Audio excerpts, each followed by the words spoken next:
بسم اللہ الرحمن الرحیم۔ السلام علیکم ورحمۃ اللہ وبرکاتہ۔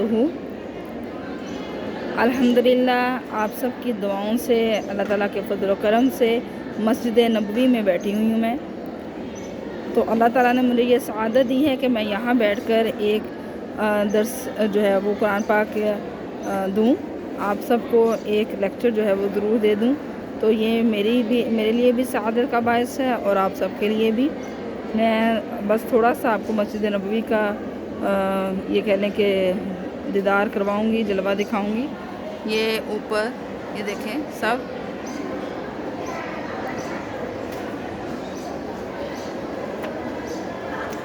ماشاءاللہ، سبحان اللہ۔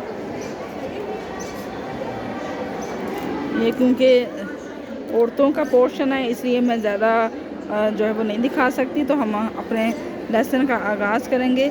150 آیات تک جو ہے وہ ہم نے قبا میں مکمل کیا تھا، اس سے آگے ہم کریں گے پارہ نمبر 2 سورۃ البقرہ اور 151 آیات سے شروع کریں گے۔ تو شروع کرتے ہیں ہم آغاز نبی پاک کریم صلی اللہ علیہ وآلہ وسلم پر درود پاک بھیجتے ہوئے۔ اللہم صلی علی محمد وعلی آل محمد کما صلیت علی ابراہیم وعلی آل ابراہیم انک حمید مجید۔ اللہم بارک علی محمد وعلی آل محمد کما بارکت علی ابراہیم وعلی آل ابراہیم انک حمید مجید۔ اعوذ باللہ من الشیطان الرجیم، بسم اللہ الرحمن الرحیم۔ کما ارسلنا فیکم رسولا منکم یتلو علیکم آیاتنا ویزکیکم ویعلمکم الکتاب والحکمت ویعلمکم ما لم تکونوا تعلمون۔ کما جس طرح ارسلنا ہم نے بھیجا، فیکم تم میں، رسولاً ایک رسول، منکم تم میں سے، یتلو وہ تلاوت کرتا ہے، علیکم تم پر، آیاتنا ہماری آیات کی، ویزکیکم اور تمہیں پاک کرتا ہے، زکی زکات یعنی روحانی طور پر بھی پاک کرنا، ویعلمکم اور تمہیں تعلیم دیتا ہے کتاب کی، الکتاب یعنی کتاب کی، والحکمت اور حکمت کی، ویعلمکم اور وہ تمہیں سکھاتا ہے، معلوم جو نہیں تکونوا تم تعلمون جانتے، سکھاتا ہے یا تعلیم دیتا ہے، دونوں باتیں۔ تو یہاں جو ہے وہ حضرت ابراہیم علیہ السلام کی دعا جو تھی اس کی قبولیت کا اللہ تعالیٰ نے یہاں اظہار فرما دیا۔ حضرت ابراہیم علیہ السلام نے ایک تو یہ دعا کی تھی کہ ایک امت ہو جو کہ میری اولاد میں سے، ٹھیک ہے، ایک امت پیدا فرما رسولوں کی، اور پھر دعا کی تھی کہ ایک رسول ایسا ہو جو ان کو کتاب و حکمت کی تعلیم دے۔ تو اللہ تعالیٰ نے حضرت ابراہیم علیہ السلام کی اولاد سے انبیاء کرام مبعوث فرمائے۔ تو نبی کریم صلی اللہ علیہ وسلم سے پہلے تک جتنے بھی انبیاء کرام ہیں سب حضرت ابراہیم علیہ السلام کی اولاد اور بنی اسرائیل قوم سے تھے۔ تو نبی کریم صلی اللہ علیہ وسلم کو اللہ تعالیٰ نے حضرت اسماعیل علیہ السلام کی نسل سے پیدا فرمایا۔ حضرت اسماعیل علیہ السلام بھی کیونکہ حضرت ابراہیم علیہ السلام کے ساتھ بیت اللہ کی بنیادیں بلند فرما رہے تھے، تو اس وقت وہ بھی دعا کر رہے تھے، تو اللہ تعالیٰ نے ان کی دعا کی قبولیت کرتے ہوئے آپ صلی اللہ علیہ وسلم کو ان کی نسل سے پیدا فرمایا، ان کی اولاد طیبہ سے، ٹھیک ہے۔ تو اب اس آیت میں رسولاً، جو ایک رسولاً یہ جو سنگولر ہے، یہ رسولاً سے مراد آپ صلی اللہ علیہ وسلم کی ذات ہے۔ تو حضرت اسماعیل علیہ السلام کی بھی دعا اس حساب سے پوری ہوئی، اور نبی حضرت ابراہیم علیہ السلام کی بھی دعا پوری ہوئی نبی کریم صلی اللہ علیہ وسلم کے مبعوث فرمانے سے۔ تو اللہ تعالیٰ فرما رہا ہے کما جس طرح ارسلنا ہم نے بھیجا، فیکم تم میں، رسولاً رسول ایک رسول، یہ سنگولر ہے، منکم جو تم میں سے ہے، یتلو تلاوت کرتا ہے، علیکم تم پر، آیاتنا ہماری آیات کی، ویزکیکم اور تمہیں پاک کرتا ہے، ویعلمکم اور تمہیں تعلیم دیتا ہے، الکتاب کتاب کی، والحکمت اور حکمت کی، ویعلمکم اور تمہیں سکھاتا ہے یا تمہیں تعلیم دیتا ہے، معلوم ان چیزوں کی بھی جو نہیں تکون تم تعلمون جانتے۔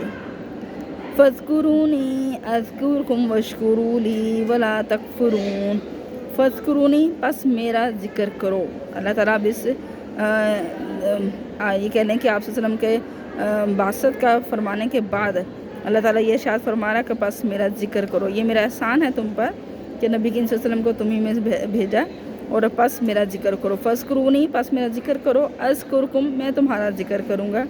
کیا شان لیکن جو اللہ تعالیٰ کا ذکر کرے گا اللہ تعالیٰ اس کا اپنی مجلس میں ذکر فرمائے گا۔ نبی کریم صلی اللہ علیہ وسلم کی حدیث سے بھی یہ واضح ہوتا ہے کہ اگر انسان تنہائی میں اللہ تعالیٰ کو یاد کرتا ہے تو اللہ بھی اس کو تنہائی میں یاد کرتا ہے، اور اگر انسان جو ہے وہ اپنے دوستوں کے ساتھ اپنی مجلس میں یا کسی محفل میں بیٹھ کر ذکر کرتا ہے تو اللہ تعالیٰ فرشتوں کے ساتھ جو ہے وہ ذکر کرتا ہے اوپر عرش پر اپنے جماعت کے ساتھ، ٹھیک ہے۔ تو اللہ تعالیٰ یہاں شاہ فرمایا فَاذْكُرُونِی، پس میرا ذکر کرو، اذکرکم، میں تمہارا ذکر کروں گا، میں تمہیں یاد کروں گا، واشکرولی، اور میرا شکر ادا کرو، ولا تکفرون، اور میری ناشکری نہ کرو، میرا کفر نہ کرو، میرا انکار نہ کرو، ٹھیک ہے۔ کفر کا معنی انکار کرنا ہوتا ہے، کفر کا معنی ناشکری بھی آتا ہے، تو جس طریقے سے بھی آپ لیں، واشکرولی، اور میرا شکر ہو، واشکرو، شکر کرو، لی میرا، ولا تکفرون، اور نہ کفر کرو، نون کے نیچے جو زیر ہے وہ اس کا مطلب ہوتا ہے میرا، میرے لیے، ٹھیک ہے۔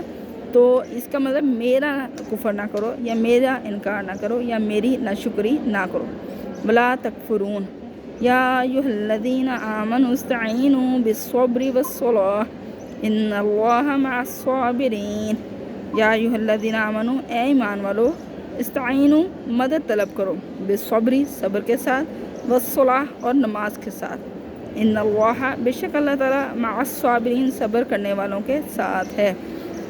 اب یہاں اللہ تعالیٰ جو ہے عموماً تمام مومنین کو جو ہے وہ نصیحت فرما رہا ہے کہ مدد جو ہے صبر اور نماز سے ہے۔ صبر ہر چیز کا توڑ ہے، انسان پر آزمائشیں اسی کے گناہوں کا کفارے کے صورت میں آتی ہیں، تو آزمائش میں جو ثابت قدمی اختیار کرتا ہے، صبر کرتا ہے، اللہ تعالیٰ کی رضا پر راضی رہتا ہے، اللہ اس کی آزمائش ختم کر دیتا ہے، اس کی تکلیفوں کو دور کر دیتا ہے۔ اور اسی طریقے سے نماز، جیسے اللہ تعالیٰ نے بھی فرمائے ان الصلاۃ تنہی عن الفحشاء والمنکر، نماز جو ہے وہ تمہیں بے حیائی سے، بری باتوں سے روکتی ہے، اور آپ صلی اللہ علیہ وسلم کی احادیث سے بھی یہ ظاہر ہوتا ہے کہ نماز انسان کے اندر سے برائیوں کو ختم کر دیتی ہے۔ تو اس طریقے سے نماز کیا ہے، انسان کی مدد کرتی ہے، ٹھیک ہے۔ تو اللہ تعالیٰ فرما رہا ہے ایمان والو، نماز اور صبر اور نماز سے مدد حاصل کرو، ان اللہ، بے شک اللہ، مع الصابرین، صبر کرنے والوں کے ساتھ ہے۔ ولا تقولوا لمن يقتل في سبيل الله اموات، ولا، اور نہ تقولوا، تم کہو، لمن، اس سے جو یقتل، قتل کیا جائے، قتل ہو جائے، مارا جائے، فی سبیل اللہ، اللہ کی راہ میں، اموات، مردہ، جو اللہ کی راہ میں مارا گیا اسے مردہ نہ کہو، ٹھیک ہے۔ اب یہاں دیکھیں اللہ کی راہ میں لڑنے والے مجاہدین کی جو کہ شہادت پا جاتے ہیں، ان کی اللہ تعالیٰ نے فضیلت بیان کی ہے، ان کا مرتبہ بیان کیا ہے، ان کا مقام بیان کیا ہے۔ اللہ کو یہ بات گوارا ہی نہیں کہ کہا جائے کہ وہ اللہ کی راہ میں مارا جائے، اللہ تعالیٰ یہ پسند فرماتا ہے کہ ان کو شہید کہا جائے، ٹھیک ہے۔ اللہ تعالیٰ نے کیا ارشاد فرمایا، بل احیاؤن، بلکہ احیاؤن، وہ زندہ ہیں، ولیکن، اور لیکن، لا تشعرون، تم شعور نہیں رکھتے، تمہیں ان کی زندگی کا نہیں پتہ، کیونکہ زندگی جیسے آپ کو بتایا کہ ایک یہ دنیا ہے جو زمین کے اوپر ہے، ایک دنیا زمین کے نیچے آباد ہے، عالم برزخ، ٹھیک ہے۔ تو یہ عالم دنیا ہے جہاں انسان جو ہے جو کچھ بھی کرتا ہے اس کا صلہ اس کو عالم برزخ میں بھی ملتا ہے اور آگے قیامت میں بھی۔ تو اللہ تعالیٰ یہ ارشاد فرما رہا ہے کہ وہ اس دنیا سے پردہ کر کے گئے ہیں، وہ اگلی دنیا میں زندہ ہیں، ٹھیک ہے، اور وہ کیسی زندگی ہے یہ تمہیں نہیں پتہ۔ ولا تقولوا لمن يقتل في سبيل الله اموات بل احياء ولكن لا تشعرون، ولا تقولوا، نہ تم کہو، لمن يقتل، اس سے جو قتل کر دیا جائے، فی سبیل اللہ، اللہ کی راہ میں، اموات، مردہ، بل احیاء، بلکہ وہ زندہ ہیں، ولکن، لیکن، لا تشعرون، تم شعور نہیں رکھتے۔ وَلَنَبْلُوَنَّكُمْ بِشَيْءٍ مِّنَ الْخَوْفِ وَالْجُوعِ وَنَقْصٍ مِّنَ الْأَمْوَالِ وَالْأَنفُسِ وَالثَّمَرَاتِ وَبَشِّرِ الصَّابِرِينَ۔ وَلَنَبْلُوَنَّكُمْ، با اور لا، ضرور، نبلوا، ہم آزمائیں گے، نبلونا، ہم آزمائیں گے، کم، تمہیں، ضرور ہم تمہیں آزمائیں گے، بشعین، چیز کے ساتھ، من الخوفی، خوف کے، خوف سے مراد دشمن کا خوف، ٹھیک ہے۔ خوف کا معنی اکثر جو ہے وہ دشمن کے لیے آتا ہے، یعنی دشمن کی طرف سے حملے کا ڈر، والجوع، اور بھوک سے مراد بھوک پیاس دونوں، نقصن کا مطلب نقصان ہے، یعنی کمی، نقصان سے، من الاموال، مال کے، والانفسی، اور جان، والثمرات، اور پھلوں، اموال مال کی جمع ہے، انفس نفس کی جمع ہے یعنی جان، اور ثمرات ثمر کی جمع، ٹھیک ہے۔ مالوں، جانوں اور پھلوں کی کمی سے تمہیں آزمائیں گے۔ آزمائش جو ہے یہاں 5 چیزوں کی بتائی گئی ہے۔ کیا؟ ایک دشمن کی طرف سے حملے کا خطرہ، ایک بھوک پیاس کا، اور ایک مال، جان اور پھلوں کے نقصان کی وجہ سے۔ مال کا نقصان ہو سکتا ہے یعنی کاروبار میں نقصان ہوا، جان یعنی کوئی اپنا عزیز قریبی رشتہ دار فوت ہو گیا یا پھر خود انسان بیماری میں رہتا ہے مبتلا، اور پھلوں یعنی اس کے رزق یا یہ کہہ سکتے ہیں کھیتی باڑی، دونوں طرح سے، ٹھیک ہے۔ تو اللہ تعالیٰ یہ پہلے سے ارشاد فرما رہا ہے کہ انسان کی آزمائش ہوتی ہے، انسان کو آزمایا جاتا ہے۔